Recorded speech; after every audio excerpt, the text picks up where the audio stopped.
اعوذ باللہ من الشیطان اللعین الرجیم بسم اللہ الرحمن الرحیم الحمد للہ وکفا وسلام علی عبادہ الذین اصطفیٰ. درود بھیجیے محمد و آل محمد.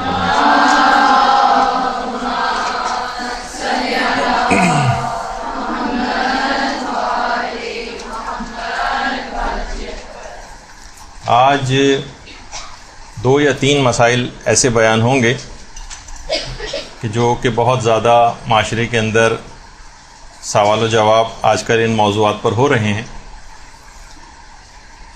اس میں ایک یہی مسئلہ جو اب سے صرف کچھ دنوں بعد ہی آپ سب لوگ پوچھ رہے ہوتے ہیں کہ آخر جو 22 رجب کو جو کنڈے کیے جاتے ہیں ان کی شرعی حیثیت کیا ہے. بہت زیادہ لوگ آج کل انٹرنیٹ پہ بیٹھنے کی وجہ سے اتنی زیادہ افکار اور دلائل سے ان کا واسطہ پڑ رہا ہے کہ بعض اوقات ان کو سمجھ میں نہیں آتا کہ یہ مختلف قسم کے جو افراد باتیں کر رہے ہیں اس میں صحیح بات کیا ہے. ظاہر ہے کہ مختلف قسم کے جو افراد جو دلائل دیتے ہیں اس میں آپ کو صحیح بات انہی کی ماننا ہے کہ جو کہ ہمارے علماء اور مجتہدین کا جو نظریہ ہے وہ اس سلسلے میں کیا کہتے ہیں. تو دیکھیے، سب سے پہلی بات یہ کہ ہر وہ مسئلہ کہ جو کہ قرآن اور حدیث سے ثابت ہو اسے حکم خدا کہا جاتا ہے. فقہ میں عبادات کے مقام پر اس کو قربتاً الی اللہ کہا جاتا ہے. یعنی جو مسئلہ قرآن سے اور صحیح حدیث سے ثابت ہو اسے پھر آپ قربتاً الی اللہ کی نیت سے کرتی ہیں. قربتاً الی اللہ کے معنی اللہ سے قریب ہونا نہیں ہے فقہ میں، بلکہ اس کے معنی ہے حکم خدا کی بجا آوری میں. اچھا، اب حکم خدا آپ کو کہاں سے ملے گا؟ یا تو قرآن سے ملے گا یا صحیح حدیث سے ملے گا. یہ بات سمجھ لیجئے کیونکہ اس سے بہت سارے مسئلے آپ لوگوں کے حل ہو جائیں گے. صرف کنڈو ہوئی کی حد تک بات نہیں ہے، اور بھی بہت سارے مسئلے اس سے حل ہو سکتے ہیں. یا تو قرآن سے ملے گا آپ کو یا آپ کو صحیح حدیث سے ملے گا. اچھا، اب کیسے پتہ چلے گا کہ کون سی حدیث صحیح ہے؟ انٹرنیٹ وغیرہ کے اوپر یا جو لوگ بیٹھتے ہیں تو بعض افراد صرف حدیث پیش کرتے ہیں جس حدیث کے شروع میں فقط امام کا نام لکھا ہوا ہوتا ہے. لوگ سمجھتے ہیں امام کا نام لکھا ہوا ہے بس یہ حدیث صحیح، بس اس کے اوپر عمل کرنا. امام کا نام کسی بھی حدیث کے شروع میں لکھا ہونے سے وہ حدیث صحیح نہیں ہو جاتی. یہ دیکھنا پڑتا ہے کہ واقعی امام نے یہ بات کہی بھی ہے یا نہیں کہی.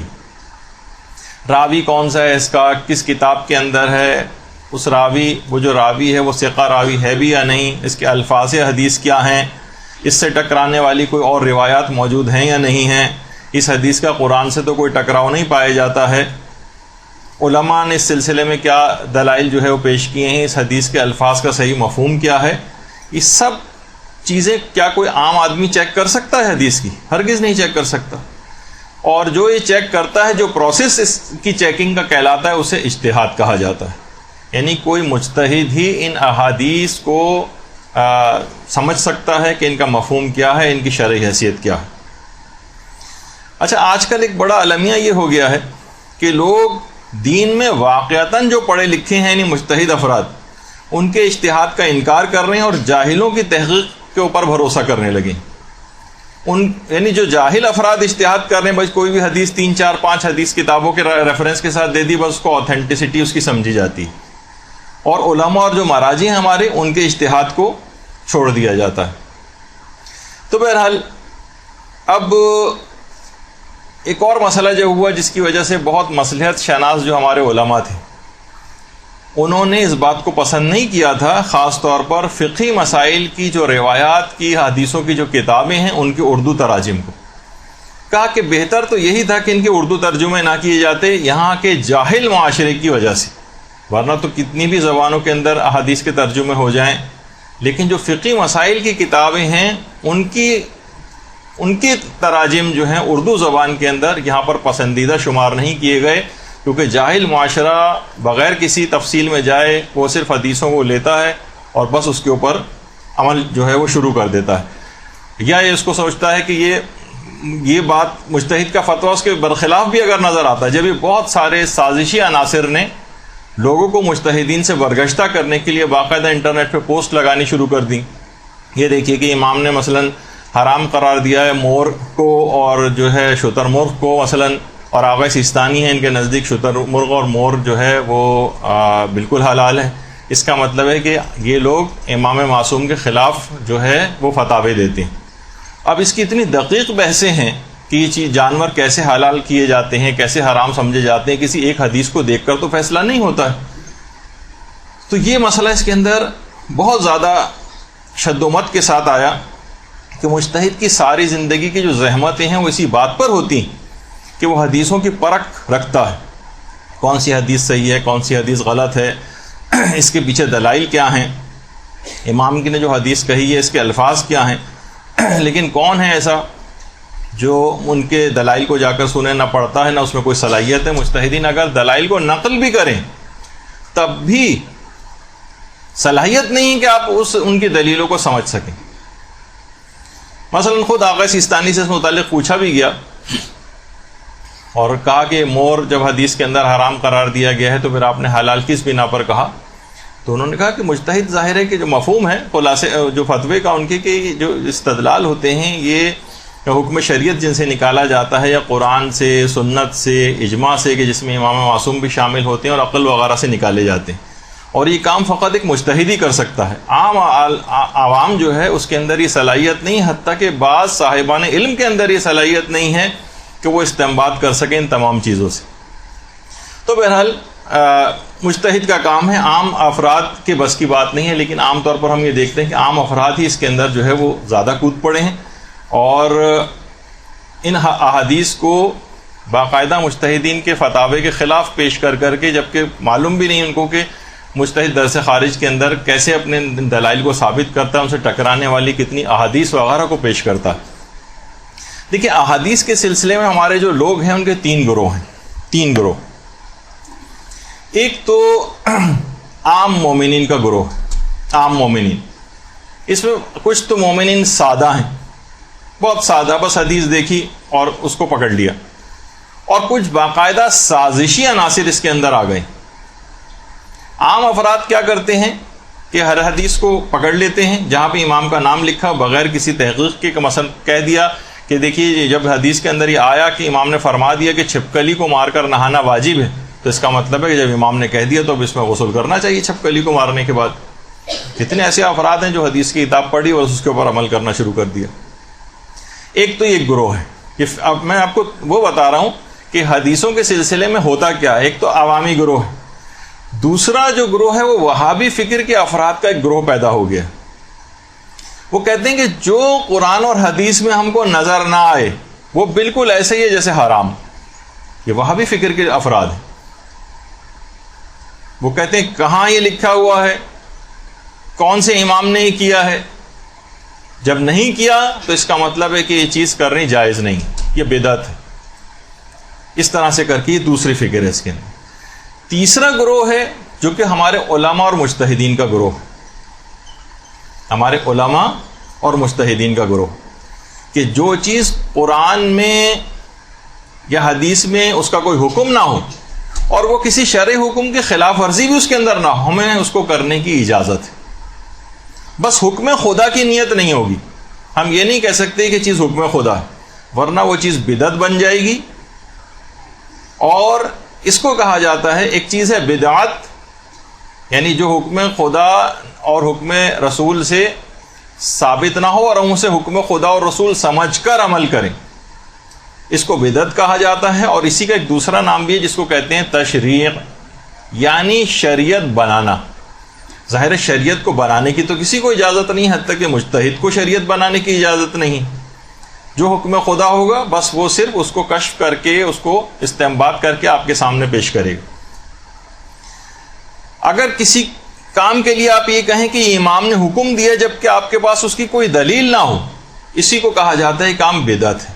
یعنی جو چیز دین سے ثابت نہ ہو اور اسے آپ کہیں کہ یہ حکم خدا یا امام کا حکم ہے، اس وجہ سے ہم کر رہے ہیں، تو یہ بدعت ہو جائے گی. اس کے لیے دو الفاظ اور آتے ہیں، اس کو کہتے ہیں، ایک کو کہتے ہیں ورود،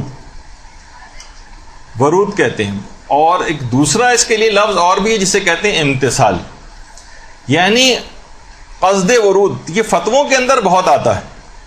مثلا آیت اللہ خوئی سے یہ بات سوال پوچھا گیا کہ قبر کے اوپر اگربتی کا جلانا کیسا ہے؟ تو وہاں سے یہ جواب آیا کہ بدون ورود مانے نہ دار. اگر آپ ورود کہتے ہیں کہ یہ چیز احادیث کے اندر وارد ہوئی ہے، یہ حکم امام کی طرف سے ہے، یہ حکم اللہ کی طرف سے ہے، یہ رسول نے حکم دیا ہے، جبکہ وہ موجود نہ ہو، لیکن اگر یہ والی نیت نہ ہو اور ہم کہیں کہ بھائی ٹھیک ہے کہ قرآن و حدیث کے اندر قبر کے اوپر اگربتی جلانے کا حکم نہیں آیا ہے، لیکن ہمارا دل چاہ رہا ہے، ہمیں اچھا لگتا ہے، خوشبو اس سے آتی ہے، ہم جب قبرستان جاتے ہیں اپنے مردے کی قبر پہ سے خوشبو اٹھتے دیکھتے ہیں تو ہمیں اچھا محسوس ہوتا ہے. تو اس کے اندر شریعت یہ کہتی ہے کہ اگر ورود کا قصد نہ ہو تو کوئی حرج نہیں، کرنے کی اجازت ہے بالکل. تو اس لحاظ سے یہ جو احادیث کا جو مسئلہ ہوتا ہے نا، جیسے ابھی ہم نے کہا کہ لوگوں کے 3 گروہ ہو جاتے ہیں. ایک تو وہ جو حدیث کو لے کر بیٹھ جاتا ہے اور بغیر سوچے سمجھے اور استنباط کرنے لگتا ہے. وہ آ کر آپ کے سامنے کہے گا، عام آدمی، کہ بھائی آپ کہہ رہے ہیں کہ سید جو ہے وہ غیر سید سے عام صدقات وغیرہ لے سکتا ہے، سوائے صرف صدقہ واجب نہیں لے سکتا یا توہین والا صدقہ نہیں لے سکتا، لیکن عام صدقات لے سکتا ہے. جبکہ شام میں حضرت زینب سلام اللہ علیہ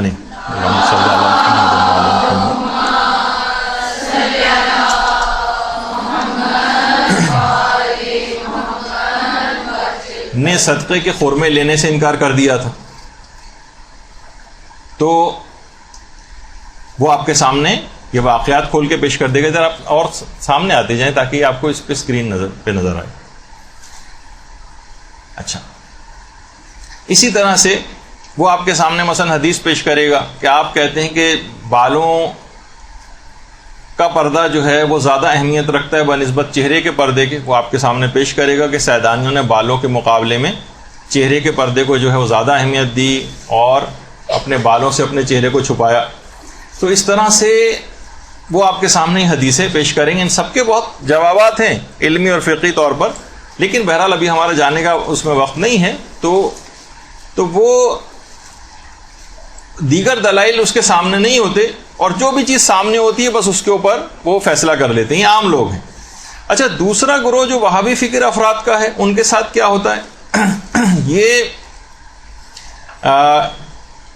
بہت سارے افراد ایسے ہیں کہ جو ان سے متاثر ہو جاتے ہیں کہ جو چیز بھی قرآن و حدیث میں نہ ملے اس کو حرام سمجھو، یا تاثر ایسا دیتے ہیں کہ جیسے یہ حرام ہے. اچھا، یہ گروہ بھی غلطی کے اوپر ہے، لیکن یہ گروہ پہلے گروہ کی زیادتیوں کی وجہ سے بھی پیدا ہوا ہے. بعض تو اس کے اندر یقینی طور پر سازش کے تحت داخل ہوئے ہیں، لیکن بعض سودا لو افراد جب وہ یہ دیکھتے ہیں کہ پہلا گروہ جو ہے وہ ہر چیز کو حکم خدا اور رسول و امام سمجھ کر عمل کرتا چلا جا رہا ہے، تو پھر وہ ایک اصول بناتے ہیں کہ جو بھی حکم خدا اور رسول سے ثابت نہ ہو وہ سب چیزیں حرام ہیں.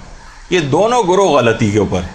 تیسرا گروہ ہے جو ہمارے علماء اور مجتہدین کا گروہ ہے اور صالح عقیدہ رکھنے والے مومنین کا گروہ ہے، کہ جو چیز بھی رسول و امام کی حدیث سے ثابت نہ ہو، بس وہ شریعت سے اگر متصادم نہ ہو تو نہ صرف یہ کہ اس کو کر سکتے ہیں، بس صرف شرط یہ ہے کہ آپ یہ سمجھ کر نہ کریں کہ اس کو رسول اور امام نے اس کا حکم دیا. مثلا یہی جس کی تفصیل ابھی آگے چل کر آئے گی، 22 رجب کے کنڈے. اگر آپ یہ کہیں کہ امام نے حکم دیا ہے کہ 22 رجب کے دن تم لوگ کنڈوں کی مثلا نیاز کرو، تو آپ نے اگر واقعی آپ حکم خدا، حکم رسول یا حکم امام سمجھ کر اس کام کو کریں گے تو یہ بدعت ہو جائے گی. آپ پہلے گروہ کے اندر چلے گئے کہ جو کہ ہر چیز کو جو بھی سامنے اس کے نظر آتی ہے اسے حکم خدا اور رسول امام قرار دیتا ہے. اچھا، اگر آپ کہیں کہ نہیں، کیونکہ 22 رجب کے کنڈوں کا حکم قرآن و حدیث کے اندر نہیں ہے، اس وجہ سے یہ کرنا صحیح نہیں ہے، کرنا جائز نہیں ہے، یہ بدعت ہے، آپ دوسرے گروہ میں چلے گئے جو وہابی فکر کے افراد کا گروہ. اور اگر آپ کہیں کہ ٹھیک ہے کہ رسول و امام نے حکم نہیں دیا لیکن ہمارا دل چاہ رہا ہے، بہت سے نیک کام اس رسم کے ذریعے انجام پاتے ہیں جن کی آگے چل کر بھی تفصیل جو ہے وہ آنے والی ہے، تو ہم اس نیت سے اگر اس کام کو کریں کہ ٹھیک ہے خدا اور رسول نے حکم براہ راست نام لے کر کنڈوں کا اس طرح سے نہیں دیا کہ مخصوص معین تاریخ پر اس قسم کی نیاز کی جائے، لیکن اس کے اندر بہت ساری نیکیاں اور ثواب کے کام ہو جاتے ہیں، اس وجہ سے ہم نے ایک دن مقرر کر لیا اور اس دن ہم اس طرح سے نیاز دلواتے ہیں، مومنین کو بلاتے ہیں. تو اس کا آپ تیسرے گروہ میں چلے جائیں گے جو ہمارے علماء اور مجتہدین کا گروہ ہے، جو کہتے ہیں کہ اس کو کرنے میں کوئی حرج نہیں ہے، اور کیونکہ آپ نے امام سے اس کی نسبت بھی نہیں دی ہے. نہ آپ پہلے گروہ میں جائیے، نہ آپ دوسرے گروہ میں جائیے، بلکہ علماء اور مجتہدین کا جو گروہ ہے اس کے اندر آپ قصد ورود نہ کریں، اور نیاز اس انداز سے کریں تو اس کے اندر کوئی حرج نہیں۔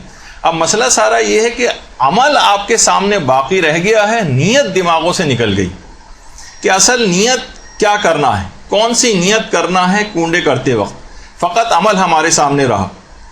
اچھا، جو شروع میں جس انداز سے ابتداً یہ نیتیں رائج ہوں گی کہ بھائی کیا، تو وقت گزرنے کے ساتھ ساتھ لوگوں کے دماغ سے اصل نیت چلی گئی، تو نتیجہ یہ ہوا کہ مخالفین کو یہ کہنے کا موقع مل گیا کہ دیکھیے کہاں، اچھا اس پہ ایک اصول بھی انہوں نے بنا لیا کہ جو چیز بھی ثابت نہیں ہے امام سے، رسول سے، آپ کہیں گے وہ سب چیز، تو بہت سارے وہابی حضرات نے جیسے کہنا شروع کر دیا کہ کب آپ کے کسی امام نے کہا ہے کہ مثلا جلوس کے اندر مثلا آپ ذوالجناح نکالیں، مثلا کسی امام نے کہا ہے کہ جو ہے وہ آپ علم جو ہے اس طرح سے بنا کر چلیں جلوسوں کے اندر، کسی بھی جگہ جب یہ نہیں کہا ہے تو پھر آپ جو بھی اس انداز سے چیزیں کر رہے ہیں سب کی سب بدعت ہیں، اور یہ جائز نہیں، کیونکہ کسی بھی جگہ ان کو نہیں کہا گیا۔ تو کتنے ہی مسائل دیکھیے رسالے عملیہ کے اندر ایسے آتے ہیں جس کے اندر لکھا ہوتا ہے کہ اس عمل کو رجائے مطلوبیت کی نیت سے کیا جا سکتا ہے، رجائے مطلوبیت، امید ثواب میں۔ ٹھیک ہے، وہ چیز قرآن و حدیث سے اتنی زیادہ ثابت نہیں ہے، لیکن پھر بھی اس کے اندر ایک رجحان شرعی پایا جاتا ہے، یعنی آپ اس کام کو کر لیں امید ثواب میں، بس نیت یہ نہ کریں کہ اس کا خدا اور رسول نے حکم دیا۔ تو بہت سارے افراد ایسے ہیں جو آج کل کچھ پڑھے لکھے حضرات بھی ہیں اسکالر ٹائپ کے، وہ کسی بھی مسئلے کو اٹھاتے ہیں اور اپنی حتمی رائے دیتے ہوئے یہ کہہ دیتے ہیں کہ یہ چیز ثابت نہیں۔ دیکھیے فقہا نے بھی اس کو رجائے مطلوبیت کی نیت کہی ہے کہ رجائے مطلوبیت کی نیت سے کر سکتے ہیں، کہ اس کا مطلب ہے ثابت نہیں ہے، بیکار۔ تو رجائے مطلوبیت کو سمجھا جاتا ہے کوئی بیکار سی چیز ہے، کوئی فضول قسم کی چیز ہے معاذ اللہ، کہ ثابت نہیں ہے تو بس ایسے ہی ہے، اس کا کوئی حقیقت اور حیثیت نہیں، اس کے اندر ایک رجحان شرعی پایا جاتا ہے، یعنی اس کو کام کو کرنے میں امید ثواب ہے آپ کے پاس، نہ کہ اس کے ترک میں امید ثواب آپ رکھیں، اس کو کرنے میں امید ثواب رکھیں۔ اسی طریقے سے ابھی جو کچھ عرصے پہلے ہی یہ جو رجائے مطلوبیت کے حوالے سے ابھی کچھ عرصے پہلے اعمال نوروز کے حوالے سے بھی بہت ساری ہمارا ایک درس بھی ہوا تھا، تو اس میں یہ چیز بھی بات بیان کی گئی تھی کہ اس کے بہت سارے اعمال ایسے ہیں نوروز کے کہ جو فقہا نے کہا ہے کہ رجا کی نیت سے اس کو کریں، بلکہ کچھ اعمال تو نوروز کے ایسے ہیں جس میں مدرسے نے ایک پوسٹ بھی باقاعدہ بنا کر لگائی تھی کہ اس کا جو روزہ ہے عید نوروز کے دن کا، یہ تاکیدی مستحب ہے علماء کے فتوے میں۔ البتہ جو دیگر علماء ہیں اور جو غسل وغیرہ کے سلسلے میں یا نمازوں کے سلسلے میں وہ رجائے مطلوبیت کی نیت سے نوروز کے دن کی جو نماز ہے یا غسل وغیرہ ہے رجائے مطلوبیت کی نیت سے کر سکتے ہیں۔ تو اس کے اوپر مثلا یہ کوئی یہ تاثر دے کہ نہیں کوئی فضول اور بیکار چیزیں ثابت ہی نہیں ہے اسلام کے اندر، اور اس کو جو کرتا ہے وہ تقریباً بدعت جیسا عمل جو انجام دے رہا ہے، تو یہ طریقہ کار صحیح نہیں ہے۔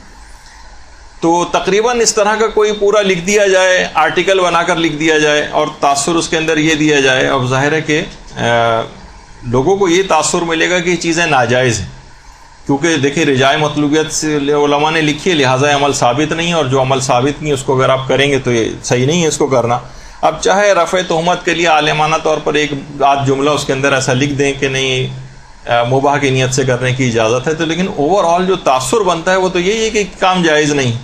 تو بہرحال دیکھیے اس لحاظ سے کنڈے ایک اچھی رسم ہے، یہ ایک مباح رسم ہے، لیکن یہ اپنے اندر بہت زیادہ مستحبات رکھتی ہے۔ جیسے عزاداری کے متعلق کہا جاتا ہے کہ عزاداری اگرچہ مستحب ہے، مگر جیسے کہ حوزہ علمیہ قوم کے جو بانی تھے جنہوں نے باقاعدہ قائم کیا ہے شیخ عبد الکریم حائری، شیخ عبد الکریم حائری یہ کہتے تھے کہ عزاداری ایک ایسا مستحب ہے جو اپنے اندر ہزاروں واجبات رکھتا ہے۔ اب یہاں پر بیان احکام کا بیان ہوگا، عقائد کا بیان ہوگا، اسی عزاداری کے ذریعے اخلاقیات کا بیان ہوگا، نہ جانے کتنے اعتراضات شیعت پہ سے جو رفع کرنے کے لیے ان چیزوں کا بیان ہوگا، قرآن کا بیان ہوگا، احادیثیں بیان کی جائیں گی۔ اگرچہ عزاداری کرنا مستحب ہے، لیکن یہ ایک ایسا مستحب ہے جو اپنے اندر بہت زیادہ واجبات رکھتا، حالات حاضرہ اس کے اندر بیان کیے جاتے ہیں۔ اور یہی وجہ ہے کہ کسی بھی مجتہد نے آج تک رجب کے کنڈوں کی نیاز کو نہ تو حرام قرار دیا ہے، نہ مکروہ قرار دیا ہے، اور نہ ہی ناپسندیدہ قرار دیا ہے، نہ ہی ایسا کوئی مشورہ آپ کو دیا ہے کہ کہ ہم مشورہ دیتے ہیں, ہم نصیحت کرتے ہیں کہ مومنین اس کام کو نہ کریں کیونکہ یہ کام مثلا ثابت نہیں. ایسا نہیں. تو اگر کوئی برادر مومن اس نیت سے اس کو انجام دیتا ہے کہ باقاعدہ امام صادق نے اس کا کوئی اللہم صلی علی محمد و آل محمد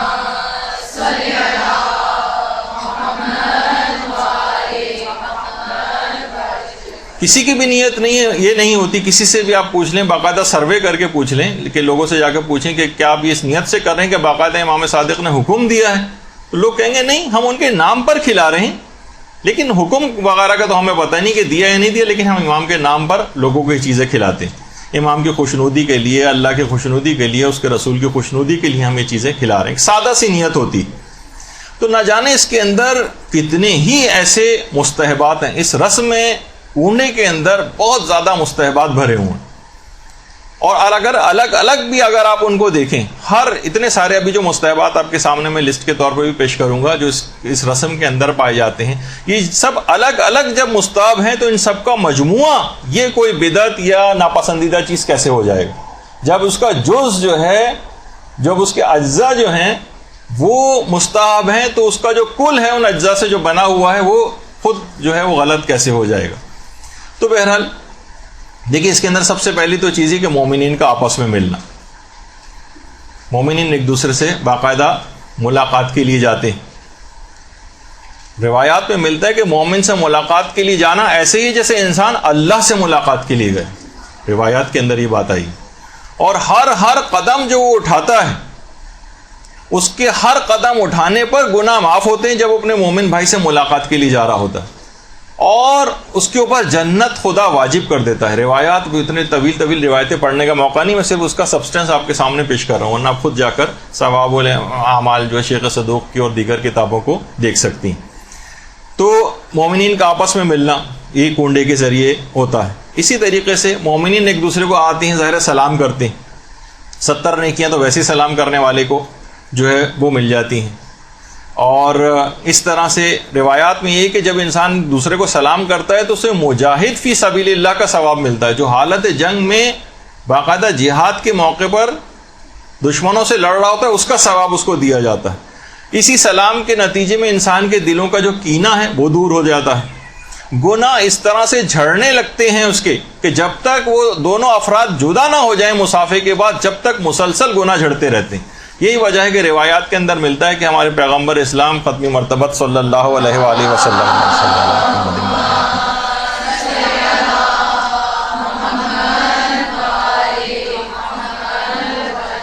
پیغمبر اسلام اس وقت تک مصافحے کے بعد اپنا ہاتھ اس وقت تک نہیں ہٹاتے تھے جب تک کہ دوسرا شخص اپنے ہاتھ کو نہیں کھینچ لیتا تھا. یعنی جس وقت تک وہ مصافحہ کرتے رہتے ہیں مسلسل ان کے گناہ جو ہے وہ جھڑتے رہتے ہیں. ہماری تعلیم کے لیے پیغمبر اس طرح سے کیا کرتے تھے. تو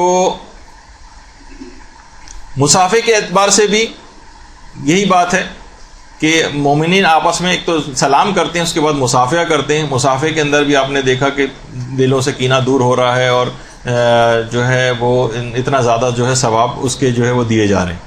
اسی طریقے سے اچھا مصافحے انسان واقعی دلوں کا کینہ سے دور ہوتا ہے. روایتوں کے اندر جب یہ بات بیان کی گئی, البتہ وہ سیاسی قسم کا مصافحہ نہ ہو جس کے اندر کچھ اور طرح کا دل میں خیالات ہوتے ہیں اور آپ بظاہر ہاتھ ملایا جا رہا ہوتا ہے. اچھا, پھر اس کے بعد جو اگلا جو اس کے اندر مستحب ہے کہ مومنین کا آپس میں معانقہ کرنا اور گلے ملنا.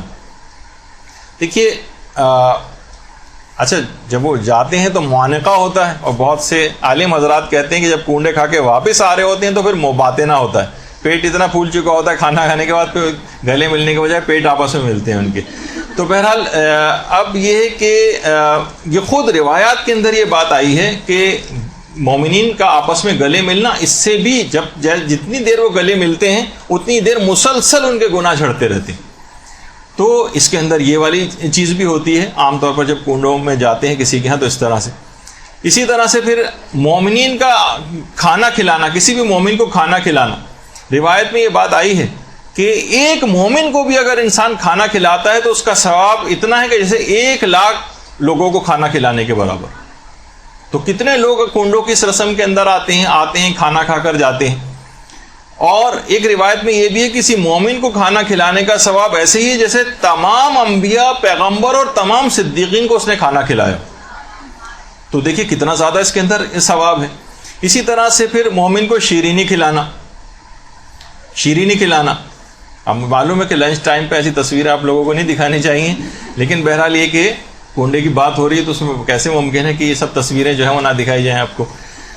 تو شیرینی کھلانے کا اتنا ثواب ہے کہ روایات میں ہے کہ جو شخص کسی مومن کو شیرینی میٹھی چیز کو ہی کھلاتا ہے تو سکرات موت سے اس کو نجات مل جاتی. سکرات موت کے وقت کی جو سختیاں ہیں وہ اس کے اوپر سے بالکل نہیں ہوں گی، جو جس وقت حالت احتضار ہوتی.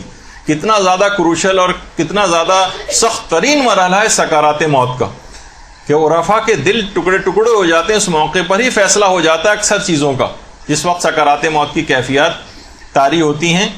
تو اس موقع پر جتنی بھی سختیاں ہوں گی وہ مومن کو شیرینی کھلانے سے خوشنودی خدا کی خاطر اگر یہ والی نیت ہو تو انسان جو ہے اس عظیم ثواب اور فائدے کو جو ہے وہ حاصل کر لے گا. اچھا، اسی طرح سے مثلا مومن کو پانی پلانا، پانی پلانے کا بہت زیادہ ثواب، اس میں پانی بھی آ کر پیا جاتا ہے. روایتوں میں ہے کہ جنت کے جو رحیق مختوم جو چشمہ ہے وہاں سے اس کو سیراب کیا جائے گا. اور روایت میں یہ بھی ہے کہ سب سے پہلے قیامت کے دن سب سے پہلے جس عمل کا اجر آپ کو دیا جائے گا اور فائدہ وہ پانی پلانے کا ہے. یعنی دیگر تمام اعمال آپ کے ایک طرف ہو جائیں گے اور سب سے پہلا جو ثواب آپ کو دیا جائے گا، سب سے پہلا فائدہ اعمال کا دیا جائے گا وہ آپ پانی پلانے کا. روایت کے اندر یہ چیز آئی. اور ایک روایت میں یہ بھی کہ اگر کوئی شخص کسی کو پانی پلاتا ہے تو جنت کے تمام دروازے اس کے لیے کھول دیے جائیں گے کہ جس دروازے سے چاہے اندر داخل ہو جائے. دیکھیے یہ سب بھی کنڈوں کے اندر ہوتا ہے، یعنی اس کے اجزاء اگر آپ دیکھیں الگ الگ تو کتنی زیادہ آپ کو ثواب ملتا ہے. اسی طرح سے مومن کا اکرام کرنا، اس کی عزت کرنا. یعنی پیغمبر نے باقاعدہ وصیت کی تھی، امیر المومنین کی وصیت تھی، شہزادی فاطمہ تو زہرا سلام اللہ علیہ کی وصیت تھی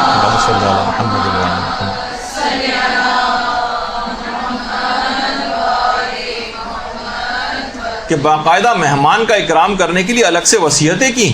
آپ خود دیکھتی ہیں جب جاتی ہیں باقاعدہ حرم ائمہ میں، وہاں پر باقاعدہ جو مہمان ان کے پاس آتے ہیں ان کے اکرام کے لیے الگ سے ضیافت کا اہتمام ہوتا ہے. یہ سب کچھ امام کی طرف سے آج تک ہو رہا ہے، کیونکہ مہمان کا اکرام کہ امام کے بارگاہ میں آئے ہوں، یہ کیسے ممکن ہے کہ ان کے آئے ہوئے مہمان کا اکرام نہ کیا جائے. تو مہمان کا اکرام، ملائکہ مسلسل اس کے گھر پر رحمتوں کی بارش کرتے رہتے ہیں جب تک کہ وہ مہمان وہاں سے چلے نہیں جاتے. مسلسل رحمتوں کی بارش، گھر میں بے انتہا برکت ہوتی ہے مہمانوں کے آنے سے. روایت میں ملتا نہیں کہ امیر المومنین ایک غمگین ہو جاتے تھے، اور ایک دفعہ لوگوں نے دیکھا کہ امیر المومنین بہت غمگین ہے تو کہنے لگے 7 دن ہو گئے ہیں، افسوس کر رہے تھے کہ 7 دن ہو گئے اور کوئی مہمان میرے گھر پہ نہیں آئے. تو آپ یہ دیکھیں کہ مہمان کا اکرام، جب بھی کنڈوں میں کوئی مہمان آتا ہے اس کا اکرام کیا جاتا ہے اور اس انداز سے اس کی خاطر مدارت ہوتی.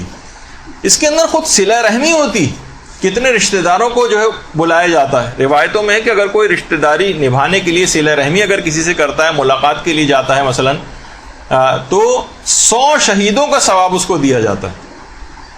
عمر اس کی بڑھ جاتی ہے، مال میں اس کے برکت آ جاتی ہے، موت کی سختی اس کو کم کر دی جاتی ہے. اور ہر قدم جو آپ اپنے رشتہ دار سے ملاقات کے لیے اٹھاتی ہیں اس کے گھر جانے کے لیے، ہر قدم پہ 40,000 نیکیاں آپ کو ملتی ہیں.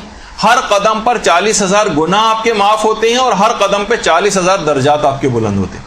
صلہ رحمی، رشتہ داروں کے اس انداز سے جو بھی تقاریب اس کے اندر ہوتی ہیں اس میں جانا، اور حساب و کتاب کا مرحلہ جو عالم آخرت میں وہ بھی بہت آسان ہو جاتا ہے اس صلہ رحمی کے نتیجے.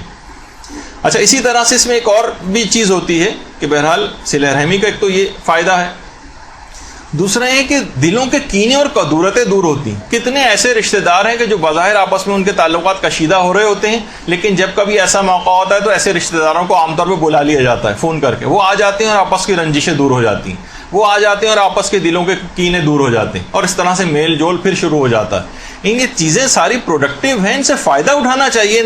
آپ کے پاس اگر ایسی رسمیں موجود ہیں، بیرونی دنیا، مغربی دنیا، یہ لوگ ترستے ہیں تمام اس لحاظ سے چیزوں کو کہ اتنی برکتیں جو اس کے اندر یہاں پر ہوتی ہیں، ان رسومات کے اندر کتنے زیادہ اس میں فائدے ہیں آپ کے، کتنے زیادہ ثواب آپ کو اس کے اندر ملتا ہے جو بزرگوں نے اس انداز سے سیٹ کر دی. تو بہرحال دلوں کے اس لحاظ سے کدورتیں دور ہوتی ہیں، کینے ان لوگوں کے دور ہونے لگتے ہیں۔ اچھا، اسی طرح سے مومن کو مثلا دعوت دینا، اس کا اب اتنا وقت نہیں کہ ہر ایک کے ثواب بتایا جائے۔ مومن کو دعوت دینے کا الگ ثواب ہے، پھر مومن کی جو دعوت ہے اس کو قبول کرنے کا الگ ثواب ہے۔ مومن کی دعوت کو قبول کرنا، جب یہ ہے کہ مومن کی دعوت کو قبول کرنے کے لحاظ سے وہ مستحب روزہ توڑا جا سکتا ہے۔ مومن کے دل کی خوشی کے لیے اگر وہ افطار کرنے کے لیے کوئی چیز پیش کرتا ہے اور آپ کا مستحب روزہ ہے تو آپ توڑ سکتی ہیں، توڑنے میں ثواب ہے۔ البتہ ہمارے استاد محترم کہا کرتے تھے کہ لوگ اکثر مساجد میں یا ادھر ادھر پانی کی چیزیں لے کے یا ٹافیاں لے کے یا کچھ ایسی چیزیں لے کے لوگوں کے روزے توڑوا رہے ہوتے ہیں، سوچتے ہیں اس کے اندر ثواب ہے۔ وہ فرماتے تھے کہ روزہ توڑوانے میں ثواب نہیں ہے، روزہ مومن کی دعوت پر افطار کرنے والے کو ثواب ہے۔ آپ کو چیز پیش کرنے کا ثواب نہیں کہ یہ لیجیے میں دے رہا ہوں آپ روزہ توڑ لیجیے تو آپ کو بھی ثواب ملے گا، نہیں، آپ کو ثواب نہیں۔ میں نے کسی جگہ لکھا ہوا کسی فتوے میں تو نہیں دیکھا، لیکن ہمارے استاد محترم کہتے تھے کہ دونوں میں فرق ہے۔ روزہ کھولنا، افطار کرنا کسی مومن کی دعوت پہ اس کا ثواب ہے، لیکن روزہ توڑوانے کا کوئی ثواب نہیں۔ ویسے ہی آپ چاہیں، دل چاہ رہا ہے آپ کا کہ مثلا گھر کا کوئی فرد ہے ڈیوٹی کے اوپر جا رہا ہے، مستحب روزہ رکھا ہوا پورے دن، پیاسا رہے گا، پریشان رہے گا، تو چلیں بہرحال اس کو تو ثواب پورا مل ہی جائے گا، اس لحاظ سے اس کو کھلوا دیا آپ نے، یہ کر سکتے ہیں۔ اسی طرح سے تو بہرحال مومن کی دعوت کو قبول کرنا۔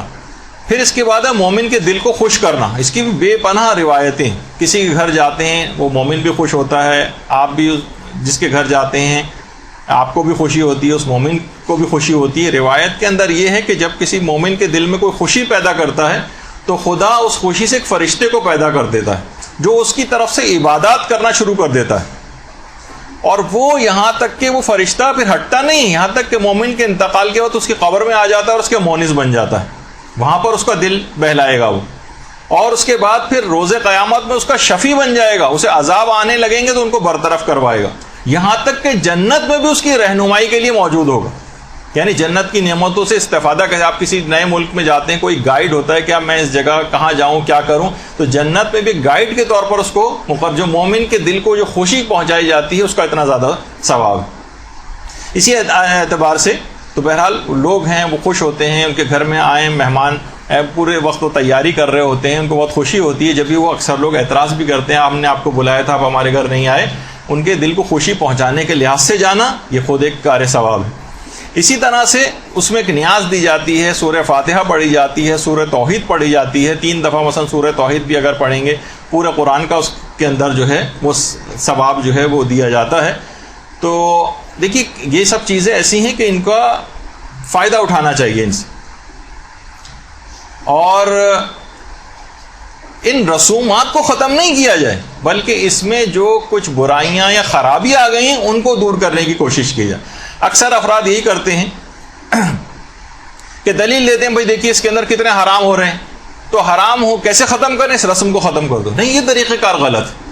آپ اس رسم کے اندر موجود جو غلطیاں ہو رہی ہیں اس کو آپ دور کریں۔ جیسے عید زہرا والی جو گفتگو تھی اس میں بھی ہم نے کہا تھا کہ اس کے اندر اگر تعصبات کو فروغ دیا جا رہا ہے، جھگڑے فساد کی باتیں کی جا رہی ہیں تو ان کو ختم کیا جائے، لیکن یہ نہیں کہ اس عید زہرا کی خوشی کو مثلا آپ ختم کر دیں۔ اسی طریقے سے اگر کنڈوں میں بے پردگی ہو رہی ہے تو آپ اس بے پردگی کو ختم کیجیے۔ کنڈوں میں مثلا مکس گیدرنگ ہو رہی ہے، آپ اس مکس گیدرنگ کو ختم کرنے کی کوشش کریں، یا اس میں کچھ اسراف، بے جا اسراف ہو رہا ہے، شو شاہ والی نیت لوگوں کی زیادہ اگر ہو رہی ہے تو ان کی نیت کی اصلاح کرنے کی کوشش کیجیے۔ یعنی ان رسومات کے اندر موجود جو خرافات یا اس طرح کی چیزیں آ گئی ہیں اس کے خلاف کام کرنا چاہیے، نہ کہ ان رسومات کو ختم کر دینے کے پیچھے لگ جائیں جن کے بہت زیادہ فائدے ہیں۔ مثلا کسی شادی بیاہ میں آج کل کتنی زیادہ خرافات اور حرام چیزیں ہو رہی ہیں، لیکن ہم یہ نہیں کہیں گے کہ شادی بیاہ کی رسموں کو ختم کر دیا جائے یا وہ تقریب شادی نہ ہو، بس کہیں بھی جا کے کورٹ میرج مثلا کی طرح کا ایک ہو جائے، 2 آدمی جا کے نکاح کر کے لے آئیں، کیونکہ اس میں نہیں، آپ ان جو چیزیں ایسی رسمیں ہو رہی ہیں اس کے اندر اس کو آپ کو روکنے کی کوشش کرنی چاہیے۔ نیتوں کی اصلاح کروائیں، تحریر و تقریر کا زیادہ زور لوگوں کی نیتوں کی اصلاح کے اوپر ہو، نہ صرف یہ کہ ہم پورا ایک ثابت کریں اس کو ایسا کہ یہ کام کرنے جائز نہیں ہے اور پھر ایک آدھ لائن لکھ دیں کہ بہرحال چلیں مباح تو ہے لیکن لوگوں کو اس کا جو ہے خیال کرنا چاہیے۔ تو آپ دیکھیے کہ لوگوں کی ایک بہت بڑی اکثریت ان رسومات کی وجہ سے دین سے اٹیچ ہوئی ہوئی۔ دیکھیے اس کے اندر جو ایک راز کی بات ہے، جو ایک اہم بات ہے، لوگ جس کو نظر انداز کر دیتے ہیں کہ ان رسومات کے ذریعے ہی لوگ دین کی بہت بڑی تعداد ان رسومات کے ذریعے دین سے اٹیچڈ ہے۔ اگر آپ ان رسومات کو ختم کر دیں، کتنے اہتمام لوگ اپنے گھروں کے اندر کرتے ہیں، ایک ماحول گھر کے اندر ایک مذہبی ٹائپ کا جو ہے وہ ہو جاتا ہے.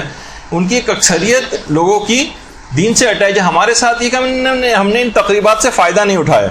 اب آپ دیکھیے کہ مثلا اگر وہاں پر ایران کے اندر کوئی اس طرح کی کوئی تقریب منعقد ہوتی ہے تو وہاں پر بہت سی جگہوں کے اوپر لوگوں نے یہ رائج کیا ہوا کہ مثلا کوئی زیارت، جو بھی وہاں لوگ آئیں گے سب زیارت پڑھیں گے، مثلا کوئی بھی چیز مثلا ان کو دے دی جائے، کوئی دعا سب لوگ وہاں پر اجتماعی طور پر مل کے پڑھیں. اس تقریب یا ہمارے یہاں اب تک یہ نہیں ہے، لوگ آتے ہیں بیٹھتے ہیں کھانا کھاتے ہیں اور چلے جاتے ہیں. اس میں اگر کوئی چیز ایسی رائج کر دی جائے آپس میں کہ کوئی ایسی کوئی چیز سب مل کر دعا پڑھیں گے، کسی کچھ تھوڑا بہت قرآن کوئی ایک سورہ کہ کم سے کم یا جو بھی ہو کم سے کم کوئی ایک آدمی نعرہ لگا دے کہ مرحومین کے لیے مثلا ایک دفعہ سورہ فاتحہ، 3 دفعہ سورہ اخلاص، یا مثلا کوئی اور اس طرح کی چیز، کوئی ایسی دعا کوئی چیز ایسی ان چیزوں کے اندر رائج کر دی جائے، اس تقریب جو منعقد وہاں پر ہو رہی ہے اس سے کچھ فائدہ اٹھا لیا جائے. تو دیکھیے ہر وہ رسم جن رسومات سے دین کو کوئی خطرہ نہیں ہے انہیں رائج رکھنا چاہیے، انہیں رائج رہنا چاہیے. یہ وہابی فکر ورنہ بن جاتی ہے کہ جب کسی امام نے کسی کام کو نہیں کیا ہے تو ہمیں اس کام کو نہیں کرنا چاہیے. اور دیکھیے ہمیں کوئی حرام چیز اس سے حلال نہیں کرنی ہے، لیکن جو حلال مباح اور جائز چیزیں ہیں بلکہ مستحبات سے بھرپور چیزیں ان کو سب کر سکتے ہیں اور انہیں جاری رہنا چاہیے. دیکھیے آپ محرموں کے اندر دیکھتی ہیں، اگر آپ ہر چیز کے اوپر وہی والی فکر لے آئیں کہ امام نے کب حکم دیا اور امام نے کب ایسا کیا، تو مثلا آپ سے پوچھا جائے گا کہ مثلا آج جتنے بھی عزا خانے یا گھروں کے اندر ہیں لوگ تمام دیواروں کے اوپر سیاہ چادریں لگوا دیتے ہیں. یہ کس امام نے کہا ہے کہ دیواروں پر سیاہ چادر لگوائی جائے؟ تو کیا اس کو معاذ اللہ بدعت کہنے لگیں گے؟ کب کہا جائے امام نے کہا ہے کہ دیواروں پر بینرز لگائے جائیں اور پینا فلیکس بنا کر لگائے جائیں؟ کب کہا ہے کہ مثلا مجالس کے باہر سبیلیں لگنی چاہیے؟ یہ سب چیزیں بھی ثابت ہیں، لیکن اس لحاظ سے کہ الگ سے کوئی حکم کے طور پر آپ کہیں اس وجہ سے ان چیزوں کو بدعت قرار دے دیں. کب مثلا اماموں نے کہا ہے کہ جو علم لے کے جو ہے وہ جلوسوں کے اندر مثلا چلا جائے؟ کب انہوں نے کہا ہے کہ جناب دائرے میں کھڑے ہو کر جو ہے وہ ماتم کیا جائے؟ تو کیا ہم ان سب کو، اگر یہی والی دلیل ہے تو ان سب کو بھی پھر آپ حرام قرار دے دیجیے؟ نہیں، ہم یہ کہیں گے یہ سب چیزیں جائز اور مباح ہیں اور بہت اچھی رسومات ہیں اور ایک انداز ہے یہ تمام چیزیں غم منانے کا، خوشیاں منانے کا، شریعت کے کسی اصول سے متصادم بھی نہیں ہیں، تو لہٰذا ان کو جاری رکھنا چاہیے. تو ورنہ آپ دیکھتی ہیں کہ مثلا مومن کا منہ میٹھا کرانا یہ خود کتنا کار ثواب ہے کہ باقاعدہ علامہ مجلسی نے اپنی کتاب حلیۃ المتقین میں امام جعفر صادق علیہ الصلوۃ والسلام صلی اللہ علیہ وسلم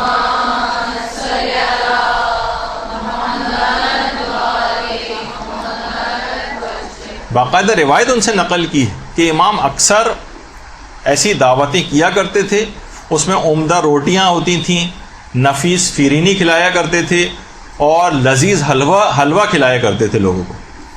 اور امام فرماتے تھے خدا جب ہمیں فراخی عطا کرتا ہے تو ہم بھی فراخ دلی سے لوگوں کو کھلاتے ہیں، اور جب کم میسر ہوتا ہے تو اس میں ہم بھی کفایت کرتے ہیں، بس جتنا ہوتا ہے اتنا کھلا دیتے ہیں. تو اسی طرح سے یہ جو کہا جاتا ہے نا کہ دسترخوان امام حسن علیہ الصلوۃ والسلام، اللہم صلی علی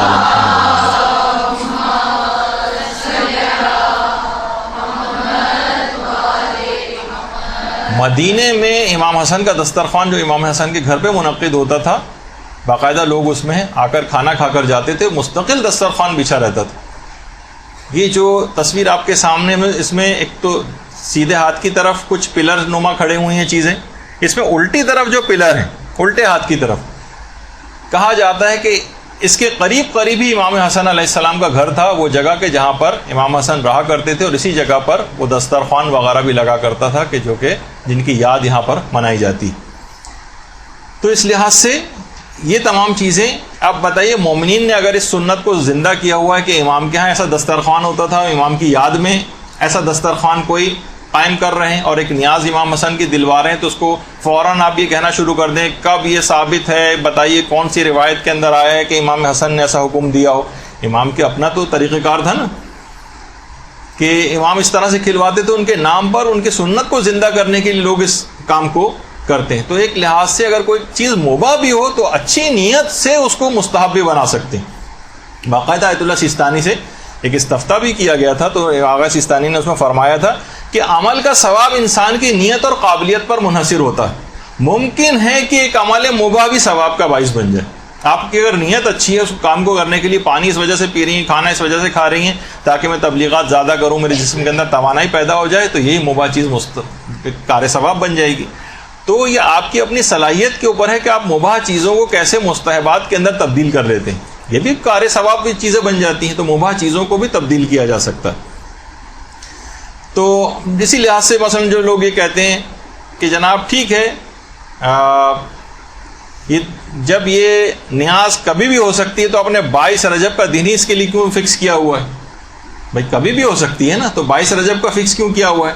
تو دیکھیے اس وجہ سے کیا ہوا ہے کہ امیر المومنین کا خود یہ جملہ ہے کہ اپنے امور کو منظم کرو، ان کی وصیت ہے باقاعدہ. تو کسی بھی اچھی رسم کے اجرا کے لیے اگر اس کی کوئی تاریخ خود سے مقرر کر لی جائے تو اس میں کیا قباحت والی بات ہے؟ دیکھیے محرم کتنا ایام اعضاء کتنے طویل چلتے ہیں محرم میں، لیکن ابتدائی جو 10 دن ہیں، عاشورہ ہے، 10 دن کے بعد کیا آپ کا کوئی غم کم ہو جاتا ہے؟ بلکہ 11 محرم کو تو آپ کا اس لحاظ سے غم بڑھ چکا ہوتا ہے کہ امام حسین جو کل تک زندہ تھے آج کی تاریخ کو شہید ہو چکے ہیں، اور کاروان اور پورے خاندان اہل بیت کی اسیری کا غم اور اس کے اندر شامل ہو جاتا ہے، شام غریبہ کا غم اور شامل ہو جاتا ہے. لیکن پھر بھی 10 دنوں کو ایک خصوصیت کے ساتھ اہمیت حاصل ہے. اسی طریقے سے مثلا ایام فاطمیہ جو منائے جاتے ہیں، 6 دن آپ ایام فاطمیہ مناتے ہیں، ایام فاطمیہ اول اور دوم کے نام سے، یعنی جمادی الاول کے 3 دن ہیں اور 3 دن جمادی الثانی کے منائے جاتے ہیں. 13، 14، 15 ایام فاطمیہ اول ہیں، 13، 14، 15 جمادی الاول کے 3 دن، اور اس کے بعد 3، 4 اور 5 جمادی الثانی یا ایام فاطمیہ دوم جنہیں کہا جاتا ہے. کیا کسی روایت کے اندر یہ آیا ہے کہ ایام فاطمیہ 6 دن کے لیے منائے جائیں؟ نہیں، علماء نے خود طے کر لیا اس کو کہ ایک منظم کرنے کے لیے کہ باقاعدہ طور پر شہزادی کے مظالم کو اور ان کے غم کو تازہ کرنے کے لیے ان 6 دنوں کو فکس کر لیے. تو آپ یہ کہیں کہ نہیں، ایام فاطمہ کے لیے قرآن اور حدیث کی کوئی دلیل دکھائیے کہ 6 دن ہی ایام فاطمہ منائے جائیں، تو یہ آپ کی غلط فہمی ہوگی، غلطی ہوگی. اور دیکھیے ایک اور بھی بات علماء نے لکھی کہ بعض اوقات بعض دشمنان اہل بیت کی موت کی خوشی میں بھی مومنین نے کچھ رسومات کو جاری کیا، لیکن اگر اسی دن جس دن وہ دشمن اہل بیت مثلا مرا ہو اسی دن اگر خوشی منائیں گے تو شیعت تو دیکھیے ہمیشہ سے تعصبات کا آج تک شکار چلی آ رہی ہے. 14 سال سے کتنی قتل و غارت گری نہیں کی گئی ہے، تقیہ کے ادوار مستقل چل رہے ہیں اور ابھی تک جاری و ساری ہے. تو اس میں اگر اس دن سے ہٹ کر کوئی دن مقرر کر لیا جائے تاکہ ہم اپنی خوشی بھی منا لیں اور ہم پر یہ الزام بھی نہ لگے کہ مثلا کوئی جو کہ فتنہ و فساد کا باعث ہو جائے. تو علماء نے ایک رجحان یہ ظاہر کی کہ بہت سی تاریخیں ایسی ہیں جو آگے پیچھے کر دی گئی ہیں، وہ اب تاریخ کے اندر اتنا محفوظ نہیں ہو سکی، لیکن ہو سکتا ہے کہ ان کے پیچھے یہی بات ہو کہ ان دشمنان اہل بیت کی موت کی خوشی کی وجہ سے ان تاریخوں کو آگے پیچھے کیا گیا. تو بہرحال اسی طریقے سے جو کہا جاتا ہے کہ جناب 22 جمادی الثانی ہے، اس میں امام حسن علیہ السلام کی جو نظر وغیرہ دلوائی جاتی ہے، تو اس کے لیے الگ سے کوئی حکم نہیں ہے، لیکن ان کی یاد میں اور ان کے امور کو منظم کرنے کے لیے اپنے ایک دن مقرر کر دینا ایک بہت بہتر عمل ہے، اس میں کوئی قباحت نہیں ہے.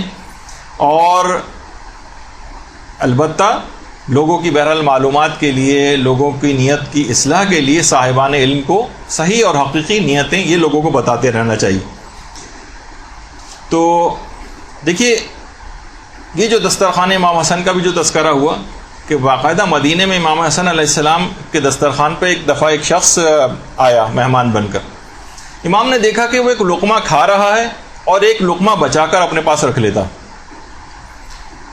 تو امام نے کہا یہ شخص کیا تو صاحب عیال ہے؟ یعنی ایسا تو نہیں کہ تو اپنے گھر والے تیرے بھوکے ہیں تو ان کو کھلانے کے لیے اپنے پاس بچا بچا کے لے جانا چاہ رہا ہے. اس نے کہا نہیں مولا، میں نے مسجد کے باہر ایک شخص کو سوکھی روٹی کھاتے دیکھا ہے، چاہتا ہوں کہ میں اس کی مدد کروں. امام حسن تڑپ گئے اور کہا ہے بھائی وہ میرے بابا علی مرتضیٰ علیہ الصلوۃ والسلام. اللہم صلی علی محمد وعلی محمد.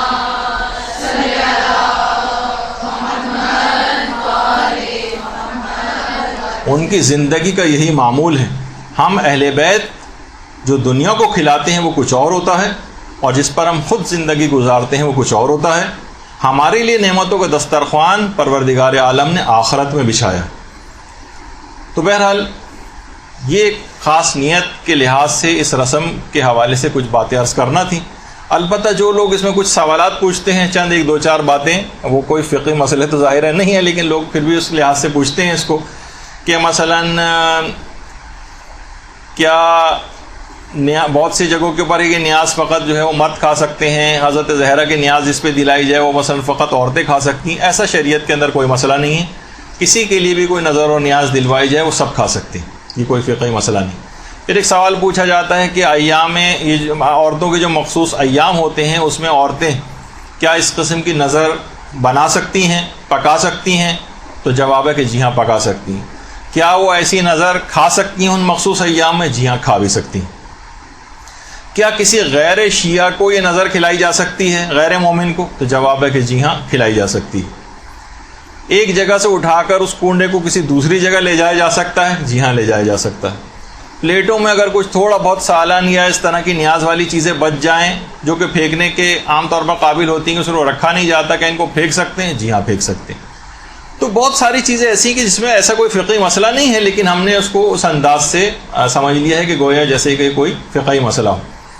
تو بہرحال یہ ایک بات ہماری مکمل ہوئی کہ ایک مسئلہ کہ کنڈوں کی جو شرعی حیثیت ہے وہ ایک بہترین رسم ہے، اس کو جاری رکھنا چاہیے. اس میں جو نیتوں کی جو اصلاح ہے اس کی آپ لوگوں کی نیتوں کی اصلاح کر دیں اگر کوئی حکم امام سمجھ کے کر رہا ہے، اور اس کے اندر بہتری لانے کے لیے اس میں کوئی ایسی چیزیں کا ایڈیشن کر دیں کہ یہ اور زیادہ پروڈکٹیو یہ والی رسم ہو جائے اور اسلام کی تبلیغ کے لیے اس کو مزید کارآمد بنایا جا سکے.